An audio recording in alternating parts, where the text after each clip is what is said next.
देखिए, आज बात करेंगे एसएससी एग्ज़ाम के बारे में, एसएससी चेयरमैन के बारे में और रेलवे के बारे में। और ये वीडियो हम अपने उन भाइयों के लिए बना रहे हैं, उन विद्यार्थियों के लिए बना रहे हैं जिनकी ज़िंदगी जो है और जिनका भविष्य जो है वो अभी सरकार के गलत नीतियों की वजह से और गलत सोच की वजह से, सोच ही कहेंगे हम, उसके वजह से आज स्टेक पर है, मतलब कि गर्त में है उनका भविष्य आज। देखिए, क्या है कि हम एक सिविल इंजीनियर हैं, बाद में हम सॉफ्टवेयर कंपनी में काम करते हैं, बहुत अच्छा मल्टीनेशनल कंपनी में एसी चैम्बर में बैठ के हम काम करते हैं।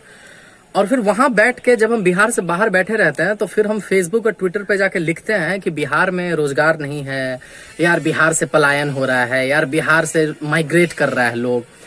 और उसपे बहुत सारा हम लोग जैसा लोग लाइक बटोरता है, ठीक है, बहुत सारा एनालिसिस होता है, बहुत सारा मीम पेज होता है, बहुत सारा यूट्यूब चैनल होता है, सब होता है, लेकिन कोई भी इंसान ग्रास रूट लेवल की बात नहीं करता है।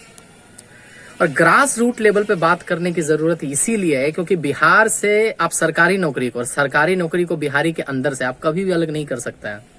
हमारे बिहार में सरकारी नौकरी का एक क्रेज है, और क्रेज क्या है उसके पीछे भी समझने की आपकी जरूरत है कि क्रेज ही नहीं है ये, हम लोगों की, हम बिहारियों की ये मजबूरी है सरकारी नौकरी होना।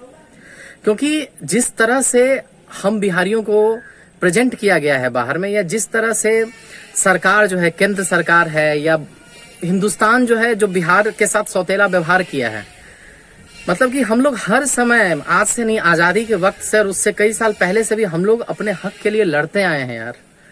हर चीज हम लोगों को लड़ना पड़ता है, तब हमको हक मिलता है। और आज एसएससी का एग्जाम भी इससे अलग नहीं है।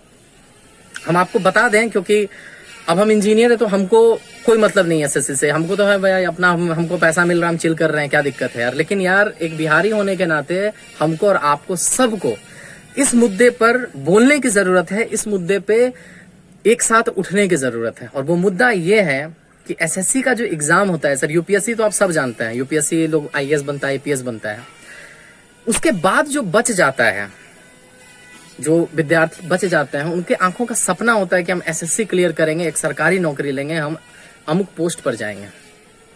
और जब उस एसएससी की स्थिति ये हो जाती है कि 2018 में वैकेंसी निकलता है, 2018 में बच्चा टेस्ट देता है और उसका अभी तक रिजल्ट तक नहीं आता है जी। 2018 में एग्जाम होता है सर, और उसका अभी 2020 खत्म होने वाला है सर, अभी तक उसका रिजल्ट नहीं आया है।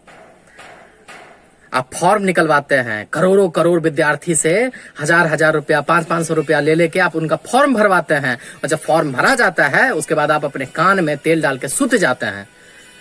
और फिर जब आप कुछ व्यवस्था नहीं कर पाते हैं तो बेशरम की तरह आप बोलते हैं कि ठीक है, सबका हम पैसा लौटा देंगे। अरे क्या लौटाइएगा मर्दे आप पैसा? 2 साल के बाद आपको होश आता है कि हमको पैसा लौटाना है। 2 साल जो आदमी जो अपने आंख में सपना लेके चल रहा है, उसका बाप जो है, बूढ़ा बाप को उसका पेंशन खत्म हो रहा है, यार उसको बहन की शादी करनी है, उसकी माँ बीमार है, बहुत सारी चीजें हैं यार। लोन ले लेके यहाँ पे लोग खेती करता है और उस खेती से अपने बेटे को पढ़ने के लिए बाहर भेजता है, और उसके साथ आप बोलते हैं कि हम 2 साल के बाद पैसा उसको लौटाएंगे जी। चलिए, पैसा का बात भी छोड़ दीजिए सर, नौकरी का सर, आप नौकरी देना न देना तो अलग चीज है, आप तो सर ढंग से एग्जाम तक नहीं ले पा रहे हैं जी। किसी का प्रीलिम्स लिए बस हो गया, छोड़ दिए, किसी का मेंस लिए बस हो गया, छोड़ दिए, किसी का वैकेंसी नहीं निकाल रहे हैं। यूपीएससी का कोई दिक्कत नहीं, यूपीएससी का नोटिफिकेशन निकलता है, कहीं भी बाहर आप चले जाइए, किसी भी राज्य का, सब कुछ सुव्यवस्थित है। आवाज उठाना चाहिए था ना, कौन उठाएगा आवाज? यहाँ का नेता उठाता आवाज, जो वोट मांगने के लिए आ जाते हैं, फलना जाति के हम नेता हैं, चिल्ला जाति के नेता हैं, बिहार में बाहर है नीतीश कुमार है, ठीक है, तो है नीतीश कुमार, लालू यादव जी, रामविलास पासवान जी, बड़का बड़का नेता सब आते हैं, जीतन राम मांझी जी। अरे काहे भाई आप लोग ऐसे करते हैं? उठाते हैं आप लोग मुद्दा, खाली कूल बनने के लिए लिखते हैं कि youth youth youth youth, youth के समस्या से कोई मतलब ही नहीं है। हाँ, एसएससी के चेयरमैन को जवाब देना चाहिए, एसएससी को जवाब देना चाहिए, प्रधानमंत्री को जवाब देना चाहिए, सरकारी तंत्र को जवाब देना चाहिए कि इतने लोगों का, जो इतने बच्चों का भविष्य जो आज गर्त में आप लोग डाले हैं, इसका जिम्मेदार कौन है? और इसके लिए आपको आवाज उठाने की जरूरत है। इसके लिए ट्विटर पे जाइए, इसके लिए फेसबुक पे जाइए, जहां पे आप जा सकते हैं जाके इस बारे में लिखिए। जब तक तोड़ेंगे नहीं तब तक छोड़ेंगे नहीं। हर एक बिहारी को साथ आने की जरूरत है अपने बिहारी भाइयों के लिए। जय बिहार।